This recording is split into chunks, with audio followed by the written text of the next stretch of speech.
All right, I'd like to bring this meeting of the Finance Committee to order. Are there any public comments on tonight's agenda? No written ones, I'll assume. Seeing none, turn this over to Mark. Thank you, Mr. Carpenter. Welcome back. 2526, here we go. We have 4 items on the agenda. These are more of a FYI, but just wanted to make sure we talk to the committee about these items. The first item is the update on the Pennsylvania state budget for 2526. In a nutshell, it still has not been passed. We are still in a very much of a limbo status with the Commonwealth budget. Governor Shapiro did propose it on February 5th. The House of Representatives passed their amended version on July 14th. However, the Senate is still holding it up. There are many issues that range from cyber charter school to mass transit to funding infrastructure, just across the entire gamut. As you can imagine, with any other state budget, the back and forth, there's a lot of still unknown. Everything we're hearing out of PASBO and PSBA is, they are making good progress every day, but they don't really have a crystal ball into when they expect to pass their 25-26 budget. How that affects Colonial School District is, and not just our school district, but school districts across the state, as well as service providers, is that to the tune of almost $2.5 billion right now worth of cash payments is being withheld at the Commonwealth level from school districts as well as other service providers. And that's just as of August, as the end of July right now. Colonial School District is very fortunate that only $27 million out of our $160 million budget comes from the state. So we do have a lot of not just reserves, but as well as cash inflow coming in from our real estate taxes. A lot of school districts right now are looking at financing agreements, whether it's short-term loans, lines of credits, or just other type of borrowing arrangements. But for the time being right now, Colonial School District is on enough of a steady enough ground to weather the current Commonwealth budget impasse. Should this continue into the later months and we look into like November, December, and January, we will have additional conversation with that. Hopefully, knock on wood, they'll have something passed by then. But if it doesn't, we'll take a look at our cash position, see where we land. But for the time being right now, like I said, almost $2.5 billion worth of payments to schools and county service providers across the state is being withheld. One attachment that is in board docs, this is just a refresher. You can see in terms of the Pennsylvania state budget, in terms of education, Governor Shapiro proposed an almost $11 billion budget, almost $540 million increase in prior year. And how that affects Colonial School District, it actually is a deficit of $43,000 less than last year because of the cyber charter school program. In prior year, they awarded Colonial School District $150,000 in cyber charter money. That cyber charter line item is a point of contention with our elected representatives up in the Commonwealth.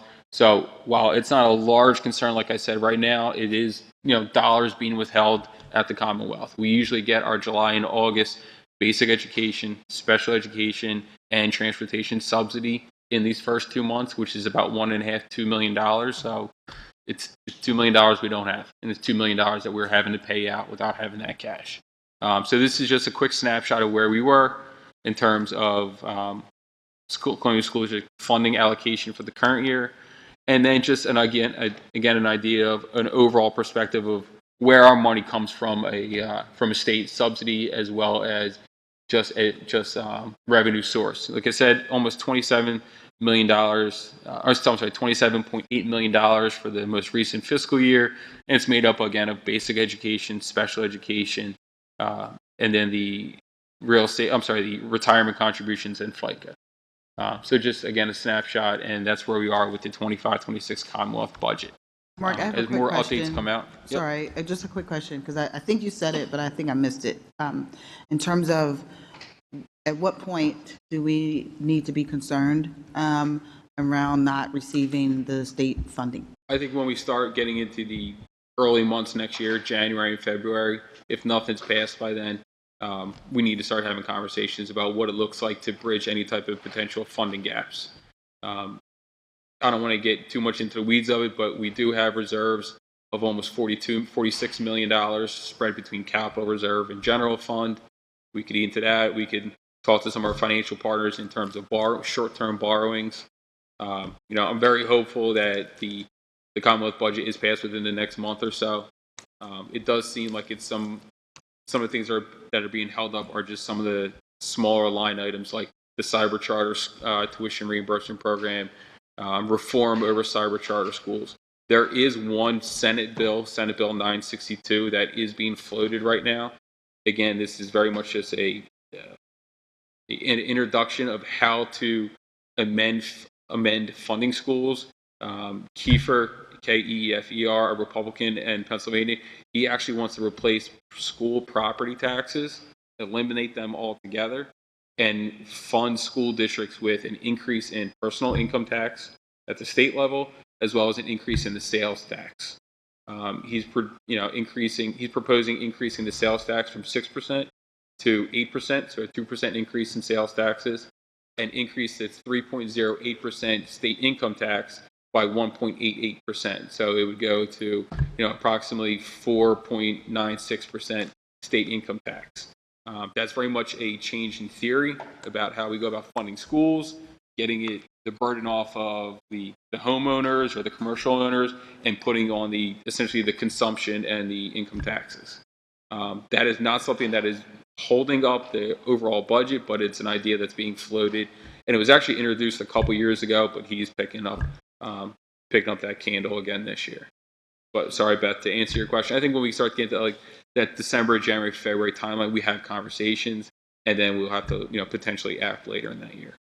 And I'm sure, as thorough as you always are, we'll be getting updates monthly in terms of the impact. Absolutely. To us. Okay, thank you. Oh, I'm sorry. We don't have a line of credit, do we? No, right now we don't. No, but we do have financial partners that would be willing to work with us on anything we need, whether it's PFM, PISLOF, RBC, or even our neighborhood bank, First Trust Bank. Yeah, I mean, with good credit comes opportunity. We're very fortunate to have that AAA rating, and line of credit only benefits financial institutions from an interest standpoint. The $11 million, it shows approximately the state contributes for retirement contribution. Mm-hmm. Is that basically the obligation that we're paying to our retirees being returned back to us from the PSERS funds? So we're not paying the retirement benefit to them. It is our portion that we have to pay as a benefit for our current employees into the fund. Okay. We have to pay 34% of every dollar of eligible salaries to PSERS to help them pay for future pension obligations. Yeah. So we're not paying retirees on a monthly basis like a pension would. We're funding the pension fund for future obligations based off of our current salary. And then they reimburse us 50%. The state does. Gotcha. We put it in. We put it out, and then they us. send us back. Yeah, it's a 50% share based off of our aid ratio. Gotcha. So we're theoretically putting in $22 million, and then they're giving us 11 back. Yes, correct. Yep. And again, every dollar we spend in salary, we pay, but then we get 50% back. But if we don't pay it in the first place, then we don't get it. Got it. Thanks. Okay. So that's an update on the 25-26 Commonwealth budget. Any other questions on that?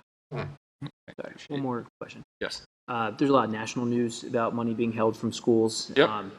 Is that the money that was released to the states, and now the state has set the budget to release it to it? So that's that $2.5 billion or whatever. Correct. The holdup is at the state level right now. It is not at the federal. Washington released the approximate $6 billion through the education fund. Our concern is not with the federal government right now. It's the state budget itself. Got it. Yep. I have a question, and it's about that bill that you were talking about, where the funding would come from income tax and sales tax. Mm-hmm.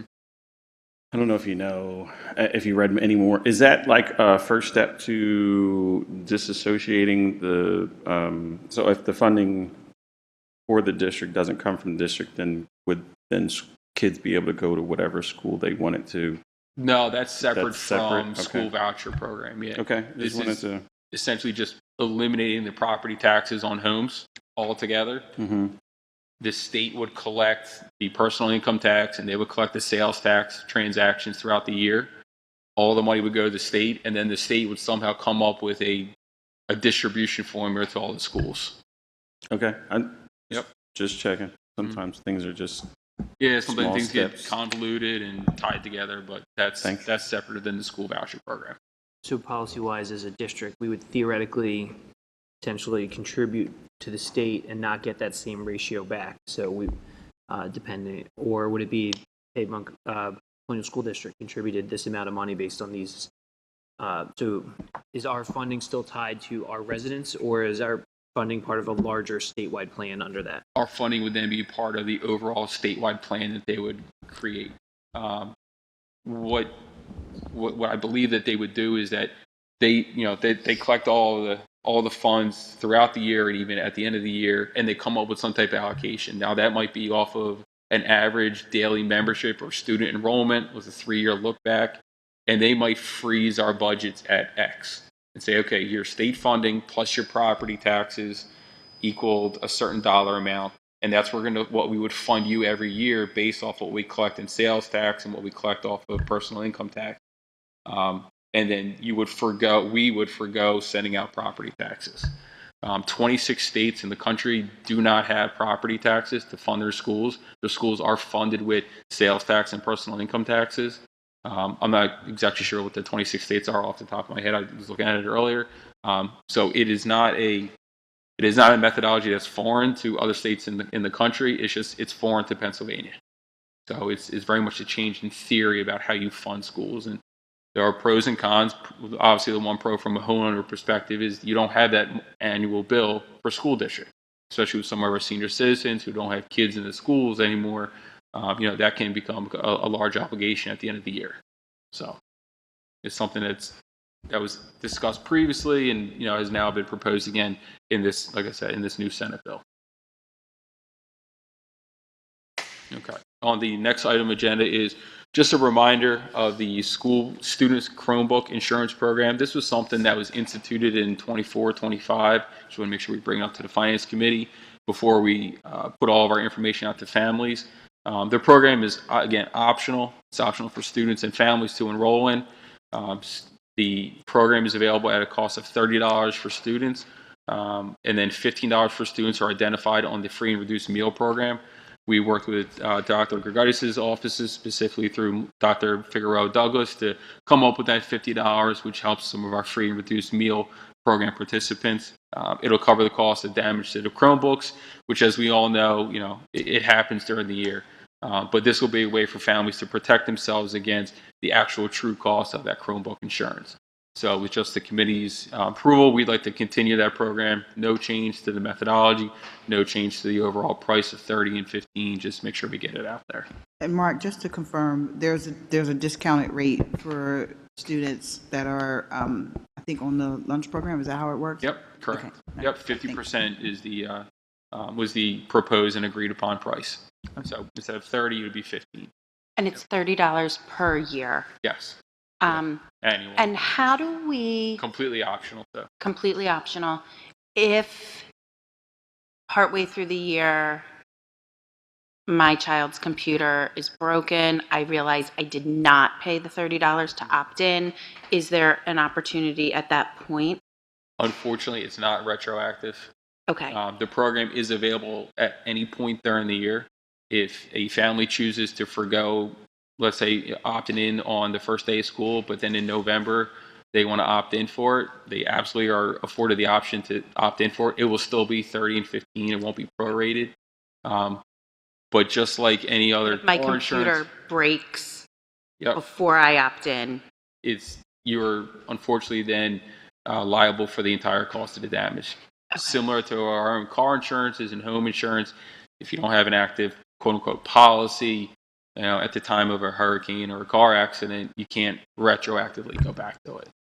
Is there a way, I think it goes into my school bucks? It will be available on our online platform, at our school store. I saw that. Mm-hmm. For families that don't opt in, let's say by September or October 1st, November 1st, is there a way for us to reach out to those families as a reminder that you haven't opted in yet, you still have that chance? Yep. We do we'll do an email we'll do a communication through Jeff Slesher's office probably in the next week or two. And then the principals include the enrollment form hard copy in their back to school folders. And then I know multiple, or if not all the principals, actually did a reminder email and a reminder communication at the end of September. I know that there was an overabundance of communication last year to really get these parents to, make sure they had the knowledge about the program. There were a few instances which we did have, families call and say, I didn't opt into it, but now I have a bill for $100. What can I do? And again, unfortunately, just to keep everything above boards, the program was not opted into. The premium, quote unquote, premium wasn't paid, and they were liable for the full cost of the insurance. But we absolutely can make a reminder communications throughout the year. And maybe a reminder that it's every year, because I think I've heard like some chatter of like, well, we paid it once. Is that for like the whole time we have it? There was a little bit of confusion last Yeah. year because last year was the first year where it was an annual basis, Right. as Okay. opposed to I paid for it 2 years ago. I did take some of those calls, and a lot of parents, they had that confusion, but at the same time they understood the method behind the annual thing. But we'll Okay. make sure we over communicate this year. Okay, thank you. Mark, what's the ratio of last year of those that did not opt in? I don't have What are that. the numbers? Do you have the data? I can get you Okay. an idea of how many people opted in. I know we collected about $60,000 in Chromebook insurance program premiums compared to the prior year of only about 20,000. So we had a lot more participation last year, and we had a lot more parents have that added benefit of protecting it. But how many of them did not, I don't know off the top of my head, but something I can get for you. And I'm sorry, because I don't think this was a question that was asked, but is it per household or per Chromebook, It's per device. per device? So if someone has 3 4 kids. kids, they have to pay the 30 for each, and there's no discount? Correct. Yes. Yeah. There's. I understand. Is there a multi-kid, multi-device Multi-kid discount? discount? Yeah. At this time, there isn't. It's something. If the committee would like me to look at it, we can put something together possibly. Which I understand. A family that has multiple kids can become costly, especially if you have 3, 4 kids. Yeah. I mean, is it something that we can look into and see if it's feasible? We I can mean, put obviously, something. we're obligated to whoever's providing the, Are we self-insuring this, insurance. or is it through the? No, this is our own self-insured. so we're so this is self-insured. So yes, is that something that we can look into, a multi-child discount? Yep. Thanks. So real quick. So I had 2 questions.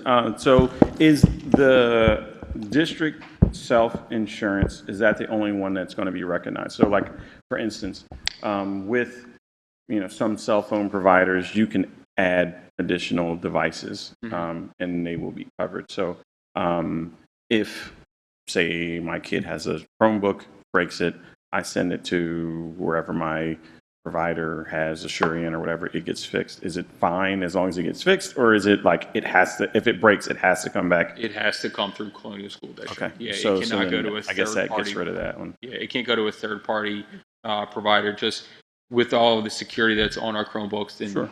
Okay. That's- Andrew Beaulieu.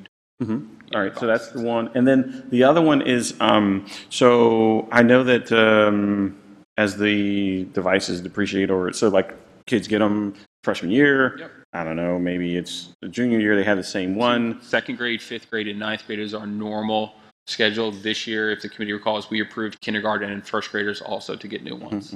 Yeah. So I guess my point was, I know Chromebooks aren't not traditionally very expensive. Is there any way to put it on a sliding scale? To your point, if it's not brand new, I know how insurance works, right? So I get it. So everyone pays in. So if you do have something, but if it is, you're towards the end of the life of your device, is there some type of discount that we could then, instead of just having like a multi-family? Our repair costs matrix, which I apologize, should have brought that up. You'll see is attached, and we discount from a depreciation basis 25% every year of the repair costs. So if your device is new, when you enter 4th grade, you carry that device with you, for the next 3 years. If you were to lose it, let's say in your 7th grade, you're only on the hook for $220, not the full price, because to your point, right, Chromebook, you get it year 1, it's worth what we paid, but then by year 2, it depreciates in value. And so we take a 25% factor every year off the cost of a new model. And do the parents get something that shows like where they are so they can make their best family decision? So this matrix something to this matrix, not this format, but this matrix with the dollar values will be included in the education Awesome. that we give. It is also located on our website under the technology platform. But this is absolutely included as a part of the overall package. Thank you. Sorry, Mark. How often at the end of the year, if at all, are there families who have outstanding balances because they weren't insured and something happened to a device? There's a decent amount. Yeah, Like 10 or 100? probably closer to over 100. Yeah, and we work with them throughout the summer to go over the history of the repair and what was required. And there are even families that do opt into the program. Now, the program only covers 2 cracked screens or 2 instances of repairs. Outside of the second repair, the program puts the responsibility fully on the parent or the family or the student, because outside of $30 isn't, we're really underwater in terms of the investment that we're putting out there Per year. per year. To your question, is it less than 10? No, it's probably somewhere between 100 and 150 1,000 or people? people. Devices. Sorry, I'll say 100 to 150 devices. Okay. So then, hypothetically, could someone not have a device because they're on the hook for No, we lost or make snap? sure that everybody, when they arrive for school, receives a device. We do not withhold the use of a Chromebook when they return to school. We make sure that they have a device. Okay. But we will work with them and try to recoup the cost of the repair. It may be a payment plan. It may just be an extended kind of agreement. But we work with them. But ultimately, like Dr. Gerdice just affirmed, every student will have a Chromebook made available to them on the first day of school. You just triggered something because you said payment plan. So to my earlier question in terms of discounting for families that have more than one device, the solution could be a potential payment plan so that if they have 4 kids, that's $120, Yeah. not having to pay that all at once. We could absolutely do something like that. Yeah. Okay. You done? Okay. Great. Next is a new payment platform to Mrs. Petruno's comment earlier. My School Bucks. My School Bucks is the payment platform we have been using probably since 2019, 2020, and it's been great. It's a lot of parents and families I know have used it for mostly the school meals and putting money on account. However, from an administrative standpoint, we take a lot of phone calls the last couple of years about concerns from families over the price of the fees associated with My School Bucks. My School Bucks has increased in price, and their proposal for the 25-26 school year is $3.50 per transaction. It was $3.25. They wanted to do $3.50. So Lori McCoy, as you know, Director of Food Services, who's very involved in the administration of the online platform, approached myself and Dr. Christian with a new vendor called Easy School Pay. Easy School Pay is an existing payment platform already embedded with our food service platform. Our food service administrative platform is called eHarris Solution. Easy School Pay is their payment processor. When we met with Easy School Pay, we were very happy to see 2 things. One, it's a real-time payment processing. A lot of times on My School Bucks, parents will put money on account and they don't see it. Why don't I see the $100 on my kid's account? Because there was such a lag in the My School Bucks processing, it would take upwards of a day, if not longer. With Easy School Pay, it's an immediate, real-time, live update. So we think from a transparency standpoint, that is a huge benefit. The second thing is that My School Bucks would charge $3.50 per transaction, but you could only put up to $150 on account. So if you're a parent of a high school kid, and we all know high school kids eat very fast and they like to eat a lot throughout the year, you could have to do $150 every month. So you're looking at $150 every month, $3.50 a fee, there's $35. It doesn't sound like a lot, but when it compounds, month after month, it does add up. With Easy School Pay, it's a $2.75 fee, and there is no cap on how much a parent can put on account.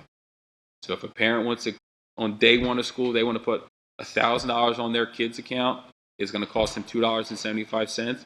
It's a set it and forget it, and they don't have to worry about it until maybe possibly the end of the year. That money might stay on the account for as long as the kid is in with our school district. But again, that's one of the great benefits that I saw with this.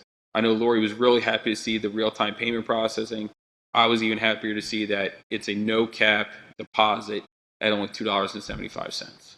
One of the other items is that we're very impressed with their improved customer support system.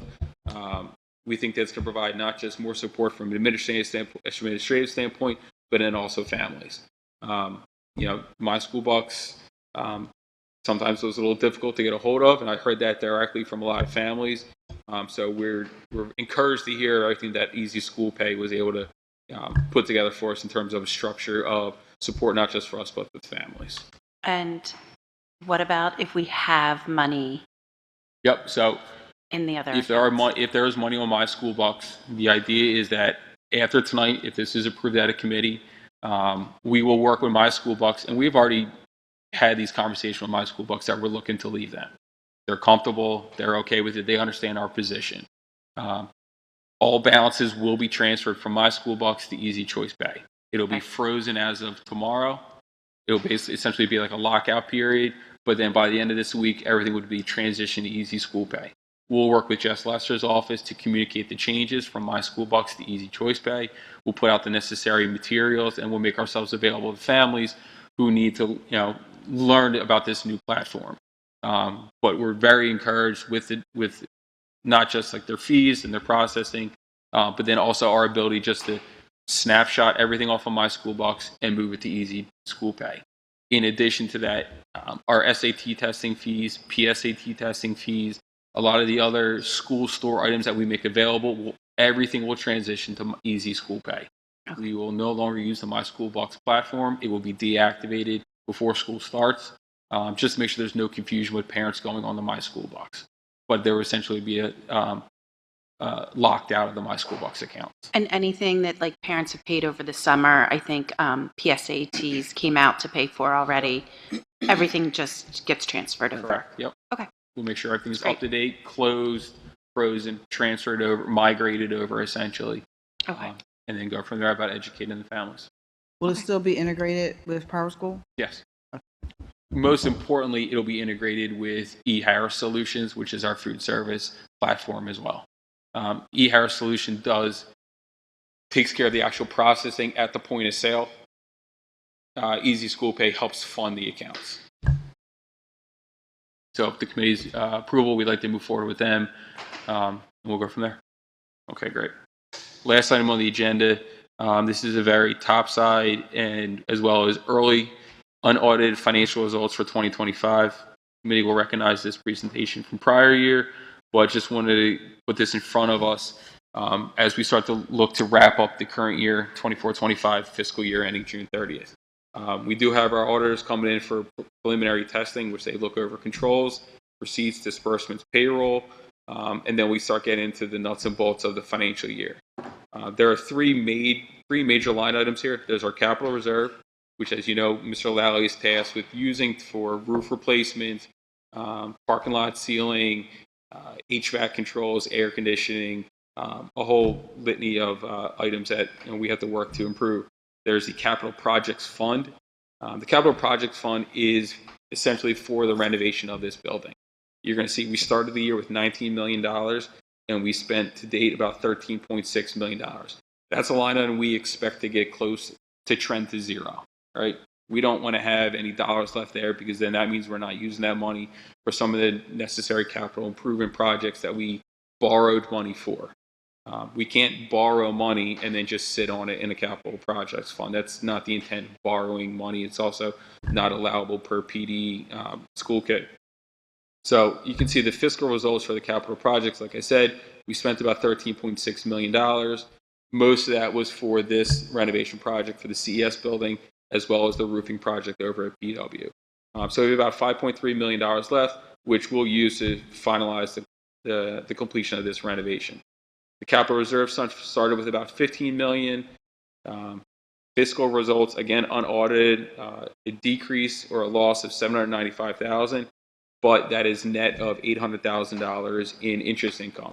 What I try to do with Mr. Lally is, he has his projects, but then I have my projected investment earnings. I want to be able to make enough money to offset some of his projects. So we spent about 1.8 million, but $800,000 was interest income. So you can see we're at about $795,000 in the loss, which brings us to about $15 million in capital reserve. Those are our quote unquote capital project funds. And then we look at our general fund. The first 4 line items include the non-spendable, which is just another way of saying prepaid. We paid expenses before the end of last year, and now we're returning the page and we're recognizing those expenses. Our restricted balance is our athletic cash account. We have some work to do on that. That's why I just kept it at the $5,600, but we're not going to move off of that number. Our committed balance is board action committed line items for our PSERs, our OPEB, $1 million in our real estate assessment appeals. Those are just money we have in reserve, but they're in our committed balance, which can only be fungible or activated with board action. Our next line item is our assigned balance. Started about $4 million. With board action this year, we added $326,000 because we had to come under that PDE threshold of 8% of fund balance. That's an action that we'll have to take every year, and we'll value every year, but that was what was required this past year. The most important line on here is our unassigned balance. You can see we started with about 12.9 million. I'm going to skip one column and go to the board action. We withdrew 326,000, but now we're looking at a surplus this year of about $305,000. So net overall on the unassigned balance, down about $21,000. So we're still at that 12.9 mark. I'm very confident in that $300,000 fiscal result. We have 2 more payrolls left, and then we have to do all of our accruals, as well as send out some of our invoices to other neighboring districts. But at the end of the year, what I'm most sensitive is over that total general fund, just because the capital projects is related to borrowing and projects we're doing. Capital reserve is related to our infrastructure, but our general fund is essentially what our real true reserve is left should we have any issues coming out of the Commonwealth. Like I said, as you can see at the end of the year, we're at $48,351,000. This is, like I said, this is the results as we expected to be as of August 4th. Auditors will be here in about a month, and we'll work to continue to fine tune the numbers, and then we'll do another report again with that September Finance Committee meeting. Any questions on that? Like, I know it's a very top side, and $300,000 surplus on a $156 million budget. It's encouraging to see that we're not overtaxing our base, but at the same time making sure we're investing in the dollars in our bill. And last year's budget had budgeted to use $1 million of fund balance to offset. Correct. Is that correct? And we did not. No, wait. So for 24-25, we budgeted $400,000. $400,000. Yep. The $1 million is for this upcoming. Gotcha. So, and then we did not touch that $400,000. Correct. Technically net 700 based on our. Yeah, from the budget to actual on that line item. Yeah.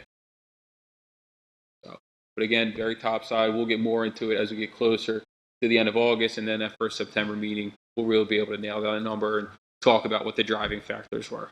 And then we'll get into that 120-page audit document that we all love to read. Okay. Mr. Carpenter, that concludes my agenda for tonight. Sure. All right. Are there any public comments on tonight's meeting? All right. Seeing none. Any board comments? No. Great. This meeting is adjourned. Thank you.